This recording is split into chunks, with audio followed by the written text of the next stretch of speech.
So I thought for our next exercise, it would be good to say this. And this exercise came to me from Deepak Chopra out of one of his books. I've read so many of them, I couldn't even tell you which one it is.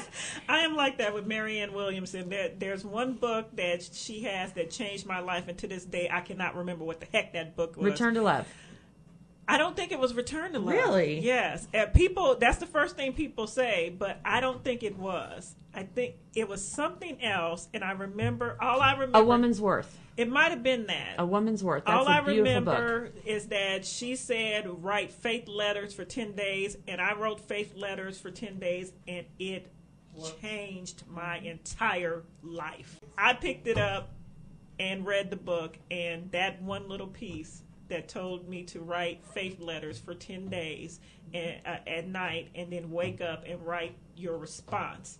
And that started my automatic writing. I feel like we've just gotten a bonus exercise come in here. Tell us more about this. Yes. So what was this Okay, assignment? so and those of you who listen to my Soulful Show regularly, you've heard me talk about this before. She simply had an exercise of where she says, at night before you go to bed, you write a faith letter. So basically, dear source, dear God, whatever you want to call it, and you just write down whatever your thoughts are.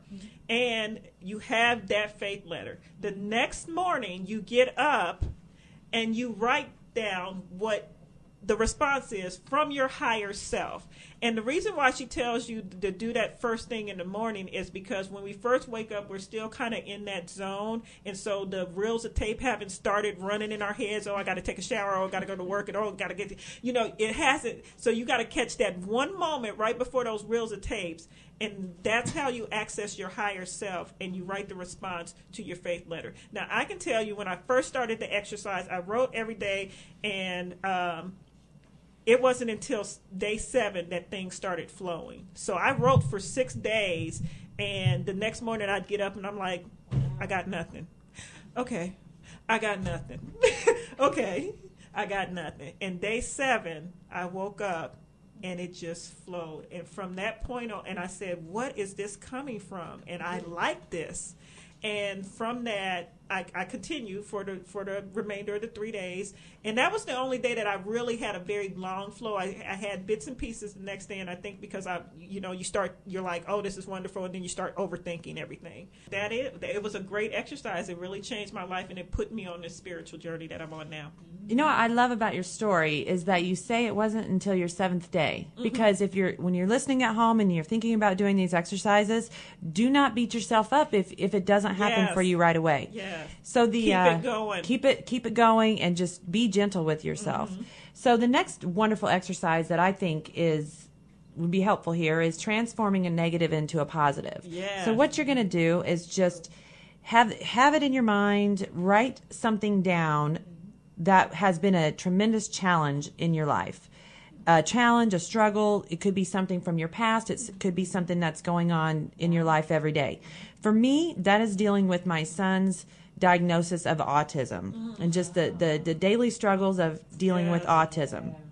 Now, what we want to do with this struggle is we want to write a list of positive things in your life that are a direct result of living or working through that struggle. And so, like, for example, I can tell you, because I know myself more than anybody knows me, I know myself. Right. And I absolutely know that I am more accepting of a person than I used to be. As that's a direct result of being a mother of a child with a disability. Yes. I've also learned to give up expectations on my kids. So, like, for example, I would have expected them to be an athlete or a straight A student. And when you have a child with a disability, you have to let go of those expectations. Absolutely. Yes. I certainly have more empathy, more compassion, and I wouldn't have had those things without my son. So I'm grateful that I had this opportunity in life to have him, because he brought those things out in me. So this exercise is just, whatever your struggle may be. It may be a past relationship. It could be a disability. It could be something that happened, anything. And then you find the good that came out of that. That's, like I said, that's an exercise from one of Deepak Chopra's books. I love that. And of course, Deepak Chopra is a great master teacher.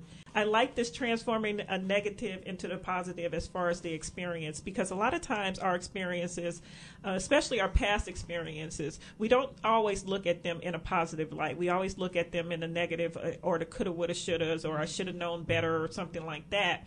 So I like taking that exercise, because I think also what it will do, if you change that past experience or that current circumstance from a negative into a positive, then it no longer has that kind of control over you. This particular exercise, when you're dealing with trauma, if you can find a positive out of trauma, and people who know me, you all know my story, you know I've been raped, you know I've given up a lot of, you know I have a daughter from that rape, you know, a lot of traumas that have happened in my life, and being very abused by men. So I do have an issue with men.